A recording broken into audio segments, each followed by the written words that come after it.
Here we go, guys. We are on day 19, so please look for Chrissy, who is doing that 30-minute bonus podcast with Kim and Dr. New. We are on Proverbs 19. Wisdom exalted is what my topic says. What is our topic for today of our life application? New view on lazy. Ooh. That's why that vision board is needed for this. New view on lazy. Oh, my goodness. Do you want me to read? You read? I like when you read. Okay, well, I'm going to definitely read the Passion today. Okay, cool. Passion, okay? Cool. All right. It is better to be honest, even if it leads to poverty, than to live as a dishonest fool. Oh, man, that's real right there. The best way to live with revelation knowledge, the best way to live is with revelation knowledge. For without it, you'll grow impatient and run right into error. There are some people who ruin their own lives and then blame it all on God. Being wealthy means having lots of friends, but the poor can't keep one they have. Whoa. Perjury won't go unpunished, and liars will get all that they deserve. My God. Everyone wants to be close to the rich and famous, but a generous person has all the friends he wants. When a man is poor, even his family has no use for him. How much more will his friends avoid him? For though he begs for help, they won't respond. Listen, do yourself a favor and love wisdom. Learn all you can. Then watch your life flourish and prosper. Tell lies and you're going to get caught. Yep. And the habitual liar is doomed. Ooh, I know that's right. It doesn't seem right when you see a fool living in the lap of luxury or prideful servants ruling over princes. A wise person demonstrates patience, for mercy means holding your tongue. When you are insulted, be quick to forgive and forget it. Let me say that again. When you are insulted, be quick to forgive and forget it.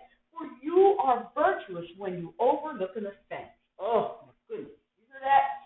The rage of a king is like the roar of a lion, but his sweet favor is like a gentle, refreshing rain. A rebellious son breaks his father's heart, and a nagging wife can drive you crazy. Wife, we got to work on that. You can inherit houses and land from your parents, but a good wife only comes as a gracious gift from God. That's right. Go ahead, be lazy and passive, but you'll go hungry if you live that way. Mm-hmm. Honor God's holy instructions, and life for you will go well for you. Mm-hmm. But if you despise his ways and choose your own plans, you will die. Every time you give to the poor, you'll make a loan to the Lord. Wow. You hear that? Wow. Every time you give to the poor. Which verse is that? That's verse 17. Can I read that? You make a loan to the Lord. Yeah. For this one, it doesn't read as nice, but it says, he who has pity on the poor lends to the Lord, and he will pay back what he has given. Yeah, so every time you get to the poor, you make a loan to the Lord. Look at that. God pays it back. Yeah, don't worry. You'll be repaid in full for all the good you've done. Wow. Don't be afraid to discipline your children while they're still young enough to learn. Don't indulge your children or be swayed by their protests. Here's another one. A hot-tempered man has to pay the price for his anger. And if you bawl him out once, you'll do it. Oh, excuse me, I missed that. If you bail him out once, that hot-tempered man that has to pay the price for his anger, if you bail him out once, it says you'll do it a dozen times. Wow. This one says, and a man of great wrath will suffer punishment, for if you rescue him, you will have to do it again. That's because if you let him learn and live it, guess what? He won't want to repeat it again. Yeah, you got to feel that. Oh, it's hard for us, but you got to do it. Listen well to wise counsel and be willing to learn from correction, so that by the end of your life, you'll be known for your wisdom. A person may have ideas concerning God's plan for his life. Listen, but only the design of his purpose will succeed in the end. So if you can plan to lay out what God is saying, but only what he says is going to succeed in the end. A man is charming when he displays tender mercy to others, and a lover of God who is poor and promises nothing is better than a rich liar who never keeps his promises. Wow. When you live a life of abandoned love, surrendered before the all of God, here's what you'll experience: abundant life, continual protection, and complete satisfaction. There are some people who pretend they're hurt. Deadbeats who won't even work to feed themselves. If you punish the insolent, you who don't know any better, they will learn not to mock you. But if you correct a wise man, he will grow even wiser. Children who mistreat their parents are an embarrassment to their family and public disgrace. So listen, my child, don't reject correction, or you will certainly wander from the ways of truth. A corrupt witness makes a mockery of justice, for the wicked never plays by the rules. Judgment is waiting for those who mock the truth, and the foolish living invites abuse. Wow. So much meat in there. You can sit in Proverbs. You can just sit there, one at a time, right? And study that just one. Whoa. Yeah. So a whole chapter of Proverbs is a lot to think about in the day, But I just point out there's a couple of little things. A false witness will not go unpunished. Verse 9. How's it reading yours? It says, tell lies and you're going to get caught. Yes. And the habitual liar is doomed. So I wanted to point that out because, just using me as an example, so I grew up and my parents were strict coming up, so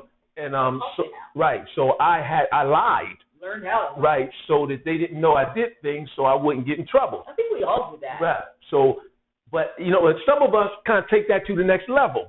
And I had to tell a lie to cover the lie, and then tell 4 lies to tell it, and then 8, and then 16, and they kept getting larger and larger. So finally, it became my character.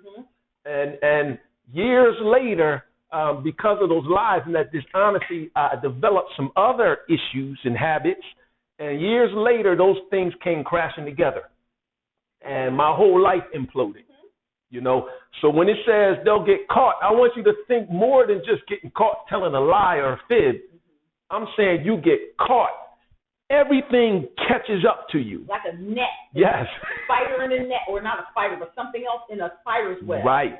So that integrity is something important. There was another one I wanted to point out too.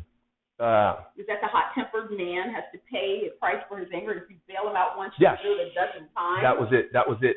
The example I want to give is Kim and I are both educators. We work in urban school districts. I had the opportunity to work as an administrator, so assistant principal and a principal. And many of the people, and we live in a community where we worked in our schools, and I would know some of the people who, their children got in trouble in school, did something, because kids do stuff. That's just what they do, so the parent would come up, because sometimes we're embarrassed because of what a child did, because we raised them different or whatever the case may be, and the parent would come into the school defensive. And there were some other reasons, because of race and ethnicity differences and things between the teachers and the community.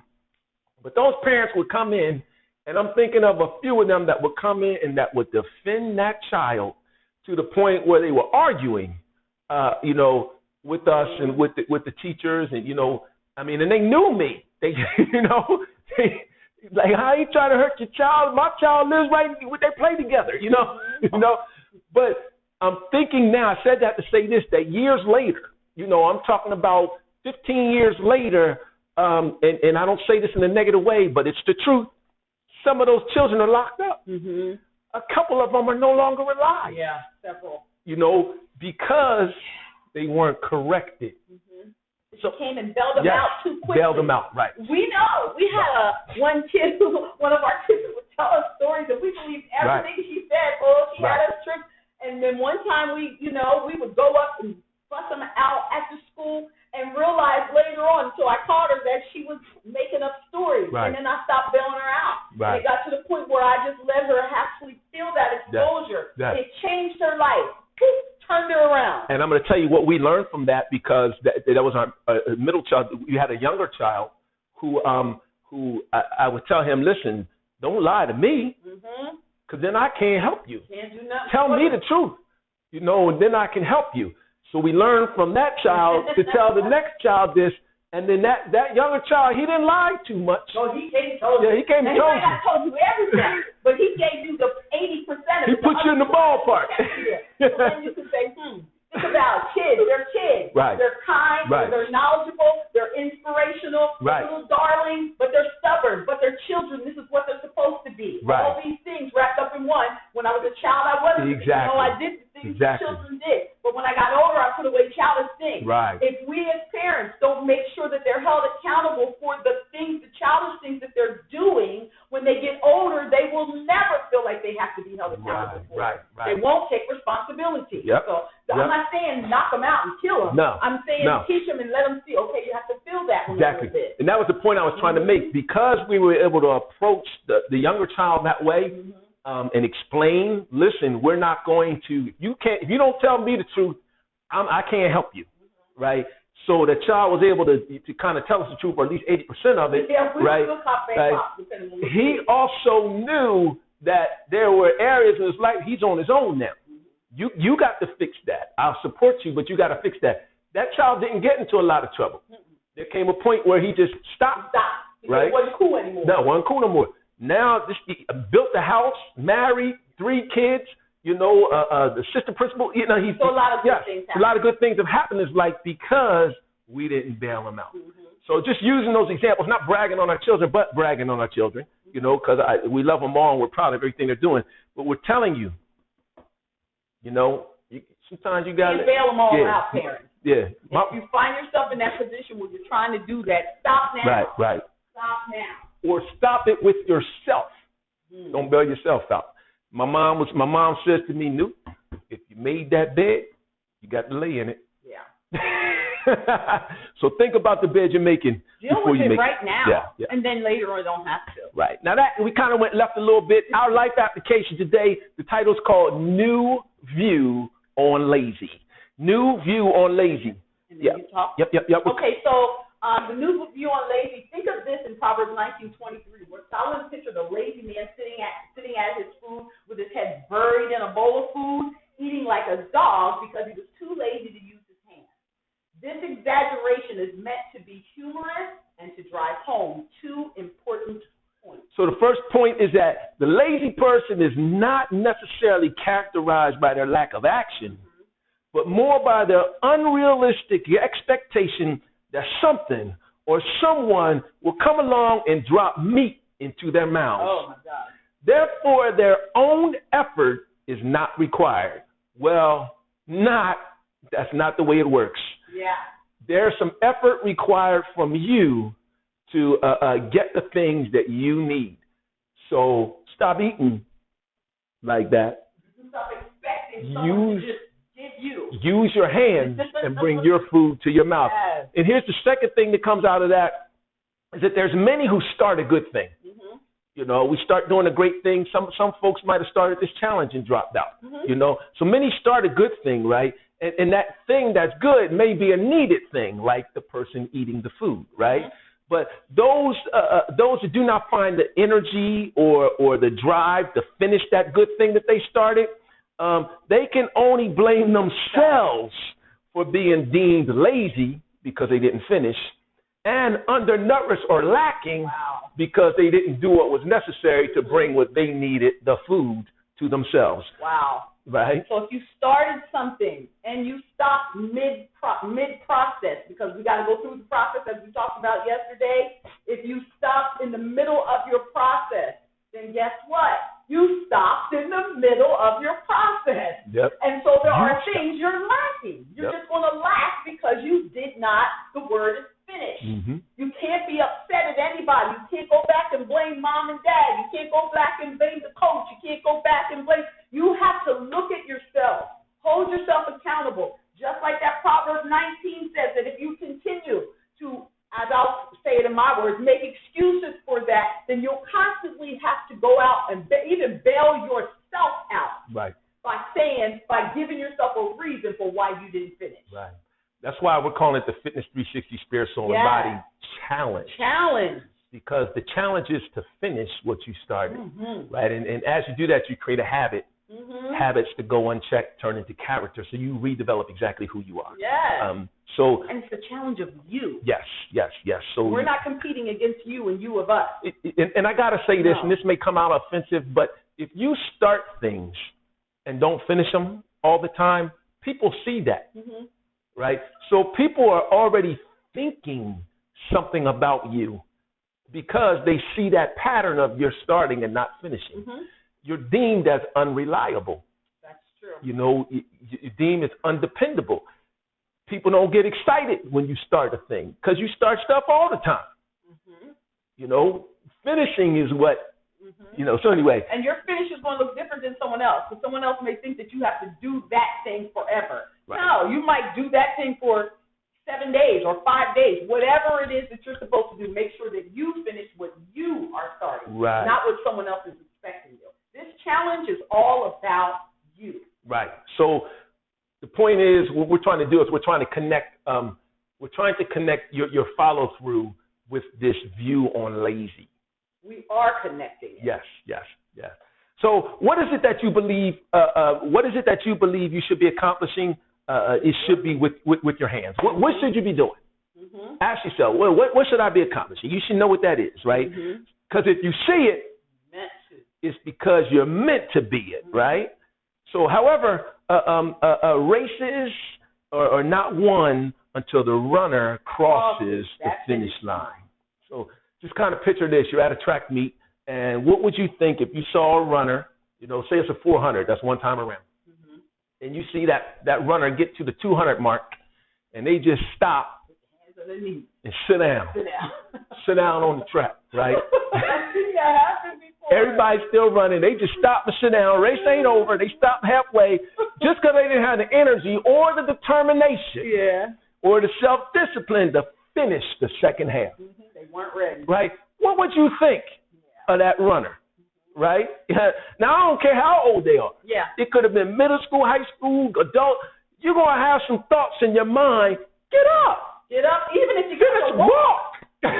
You know, finish the race. You're going to have some choice thoughts and some choice words about that runner because they chose not to finish the race. They just stopped in the middle. They are in the race. You're in it. And you just stopped and sat down.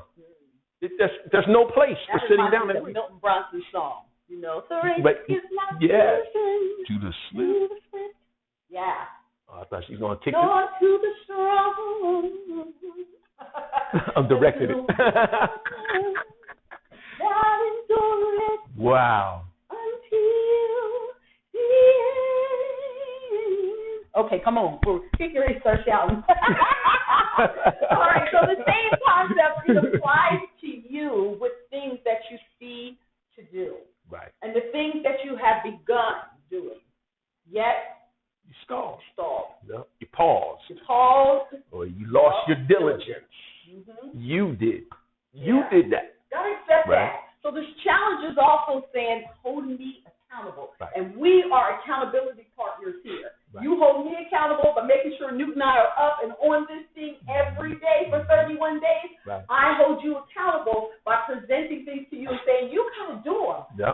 Post in that thing. Tell us what you're doing. Let us know what you're eating. Let us help each other. Right. You're helping us, we're helping you. You're helping me. When that opportunity clock goes off in the morning at 4:30, I get up and I slide that bar back, and instead of getting back in the bed, I stand up and I think about you. They're going to be waiting on me. It's my responsibility. This is something God has given me to do. This is part of my purpose. So I get moving. So and if I stop, if I miss a day, that's on me. And you're all watching. Whoa. You see what I'm saying? So there's a new view on lazy here. So in front of the most delectable gourmet meal. So you're in front of that most delectable gourmet meal. Unless you raise that food to your mouth. Kim and I went to a place called Eddie V's. One time. Was it your birthday? Lord. It was my birthday. You surprised me. Big old lobster tail she had. And I had this big seafood type casserole. I don't even know what it was, right? It was so good, right? But we could have looked at that food. If we never put our hands to it to eat it, then that beautiful, great tasting food would have just sat there. We'd have never experienced it. Right? So, and we'd have been hungry. We'd have left there hungry. And with a high bill. Still had to pay for it. Pay for it, right? So laziness is not necessarily the lack of activity. That's good. But lies more in the expectation of those activities would be done, what they'll do for you. Right? So we're trying to switch your view of laziness from just doing things to making sure that the thing that I'm doing is producing what it's supposed to produce in me. Right? That food was supposed to nourish us. Yeah. So I need to do this. So that I can be nourished. Right. So doing this wouldn't help me eat that not food. Eating. No. I need to sit down and bring the food to my mouth. Right? Yeah, absolutely. So your view on laziness needs to change. It's not just about activity, but it's about outcomes. It's about productivity. It's about diligence. It's about finishing so that the thing you're trying to accomplish gets done. Yes, purpose-fulfilling things. So here's the question for today. Are you lazy? And are you making excuses and bailing yourself out every single time? Fix that. Day 19. You ready for the workout? You ready? Let's get it. Let's get it. Let's go.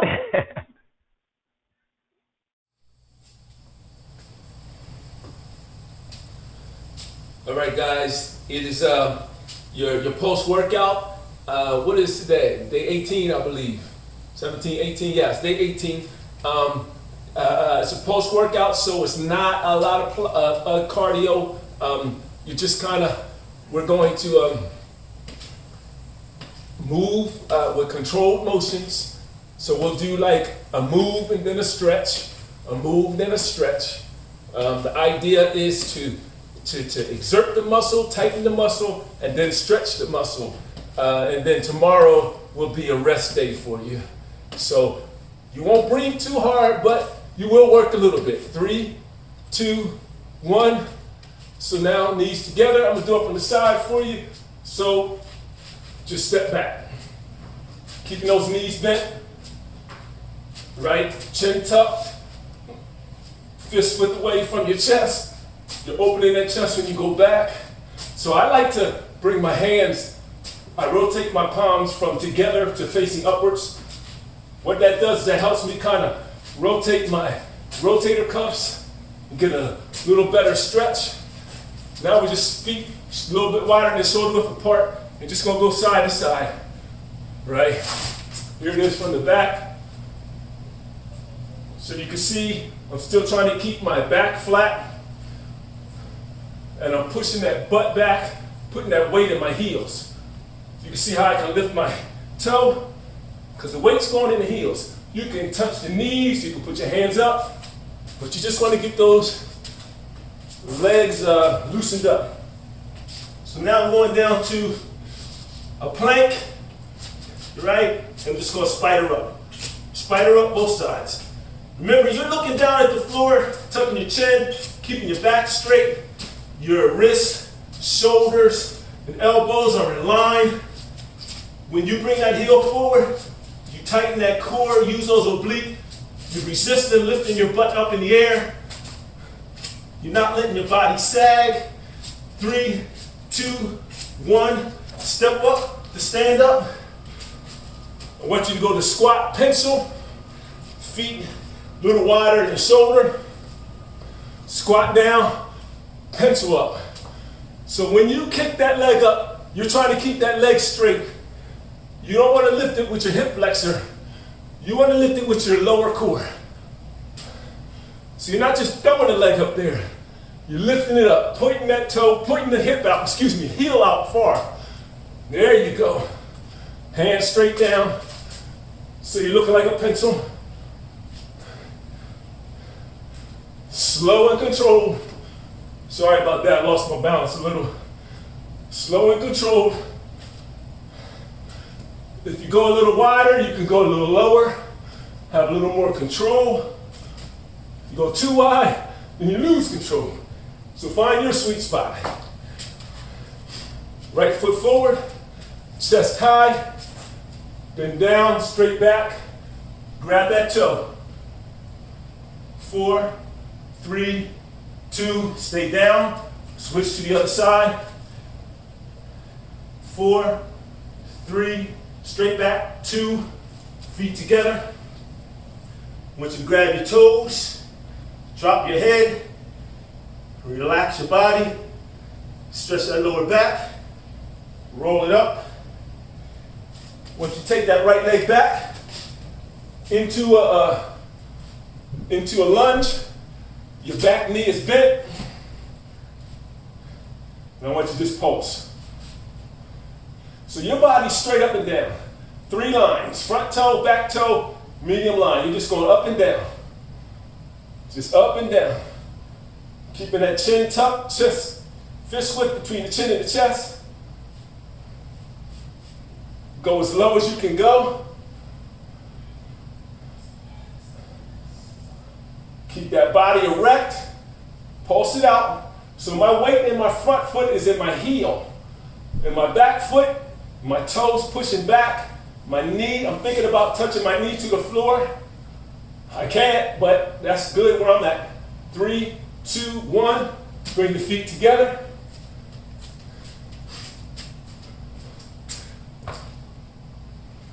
We're going to switch sides. I went too long on this side. I'm sorry, guys. We're going to switch sides. So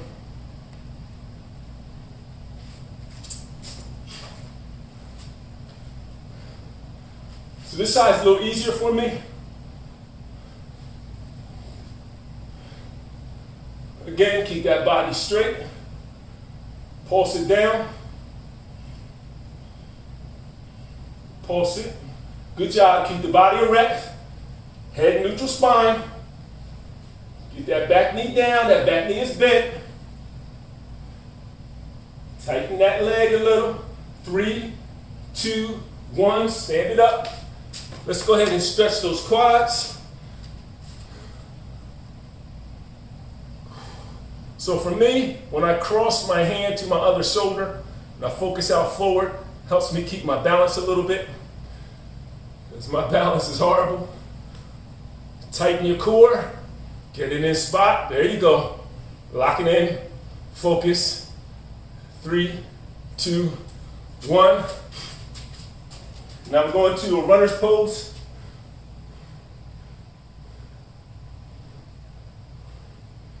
And then pulse that leg. If you need to hold on to a chair, hold on to a chair. If you need to flatten straight out, flatten straight out. Either way, I want you to pulse on the leg that's on the floor. Straighten back up. Switching sides. So for me, I find my spot, keep my balance.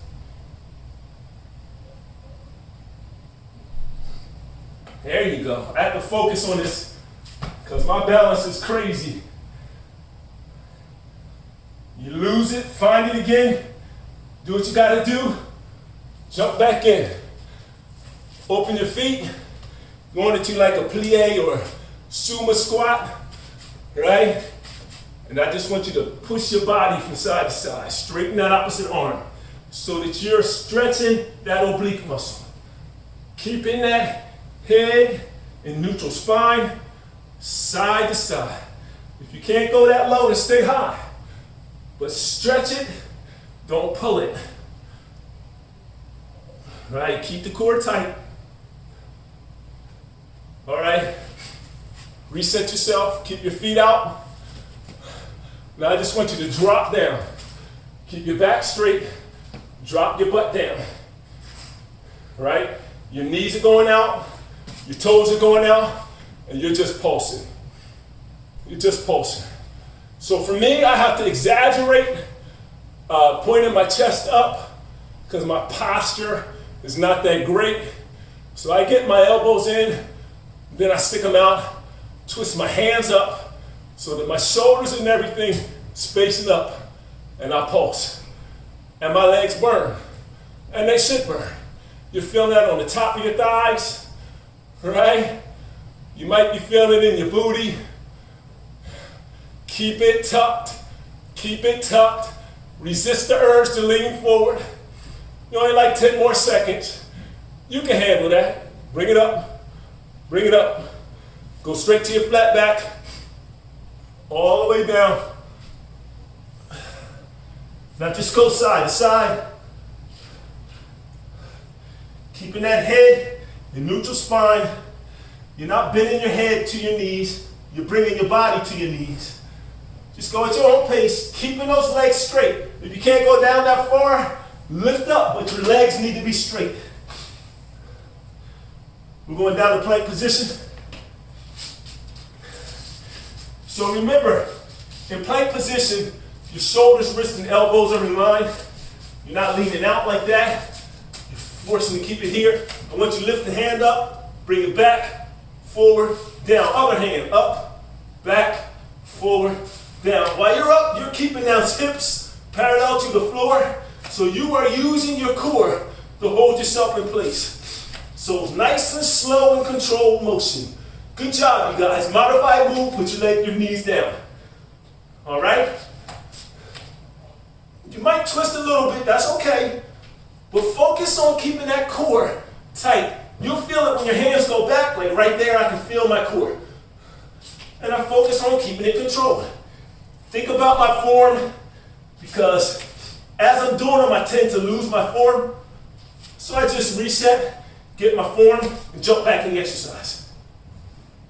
So I want you to come to child's pose. From the child's pose, come on back all the way down, up in the cobra. So that means your whole body's off the floor. If you can't do that, put your knees down. Put your knees back down.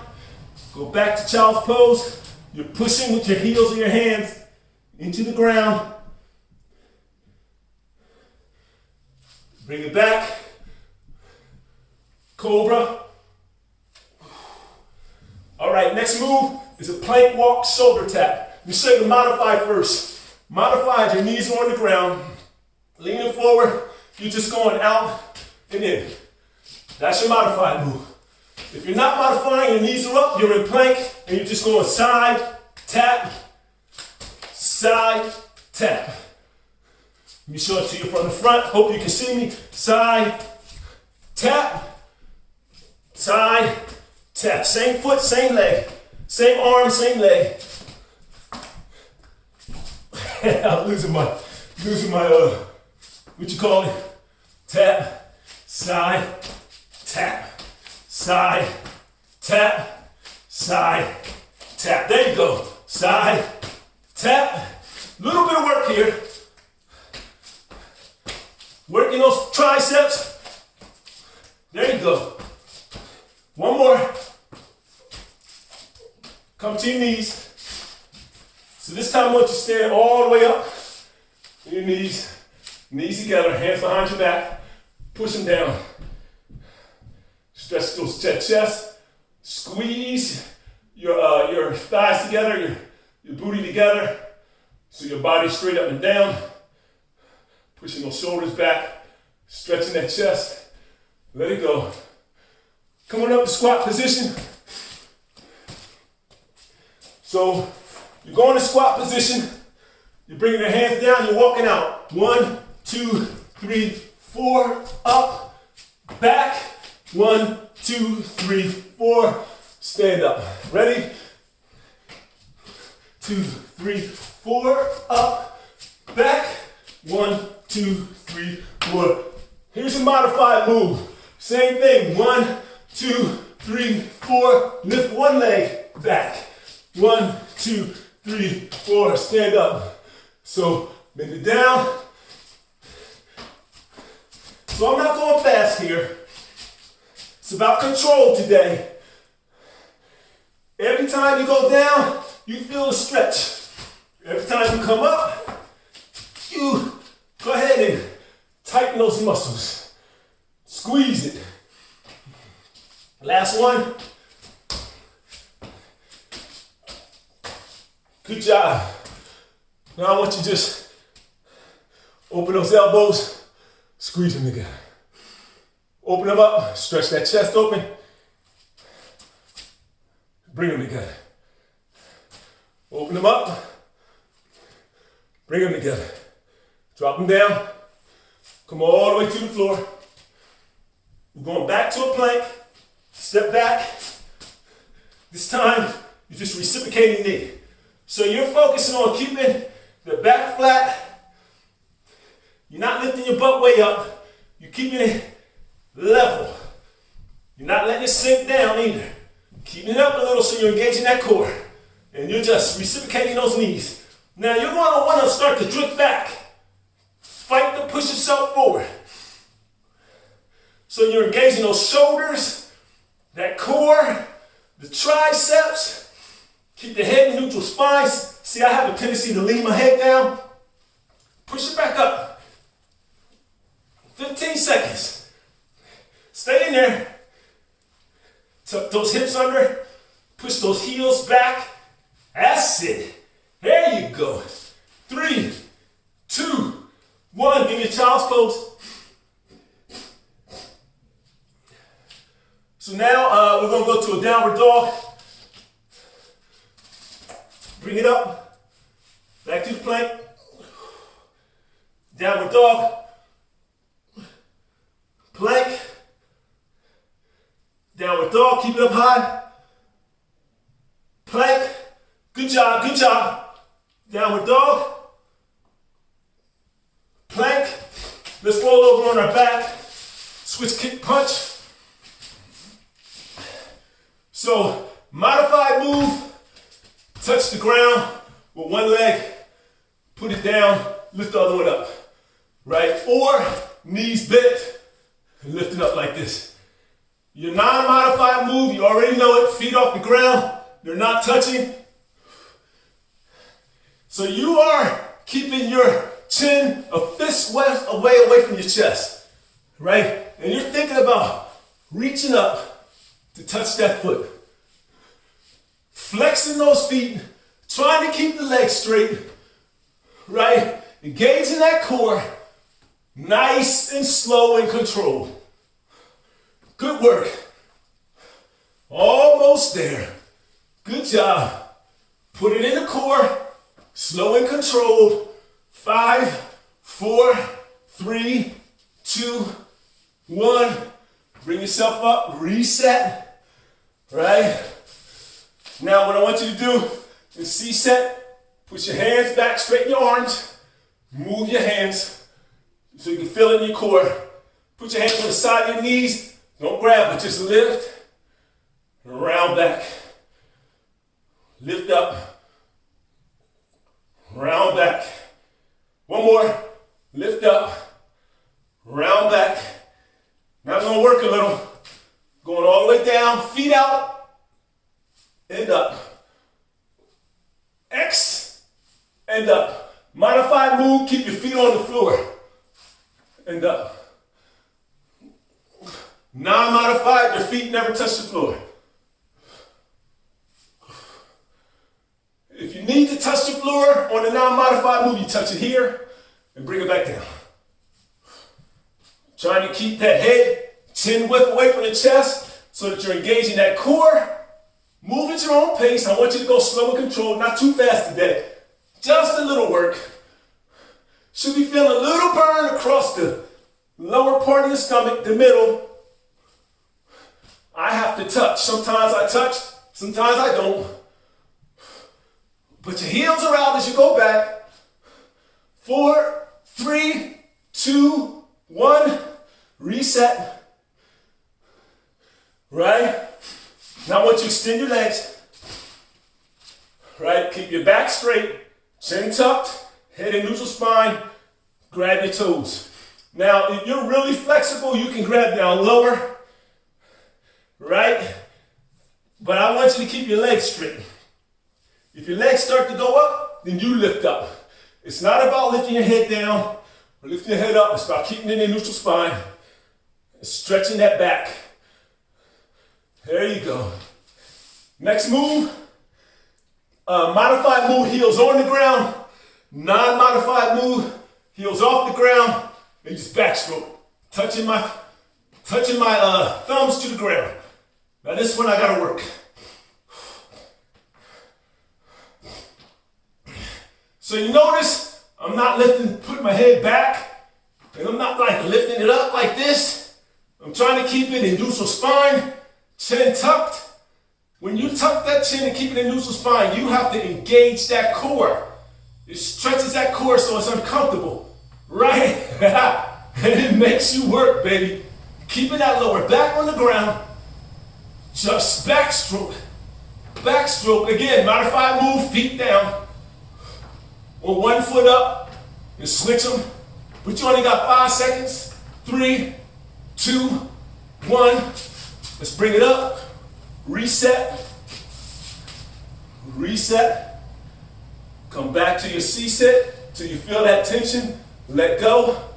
And then stretch arms across. Shoulder stretch, arm stretch. See it? This is the same stretch you usually do standing up. I just want you to do it here so that you have that core engaged while you're doing it. All right. I want you to go to tabletop now. Balance move.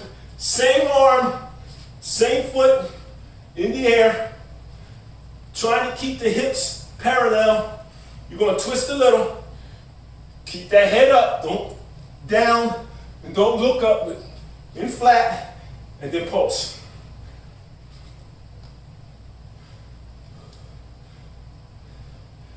There you go. Switch sides. Ooh, this one's tougher. Pulse. Watch your form. I have to fight to keep my head up. My tendency is to let my head sink. Stretch that body out. Stretch it. So when you're doing the pulse, I'm thinking stretch and lift, stretch and lift. 3, 2, 1. Come to child's pose. Reset the back. Hold it there. Pushing those hands. There you go. Breathe. Breathe. Look down to the floor. Stretching through the back. Good work, good work. Hold it there. 3, 2, 1. Bring your hands back to your knees. Lift yourself up. And roll up. Breathe in. Breathe out. Breathe in. Breathe out. Breathe in. Breathe out. You just completed day 18 pulse workout.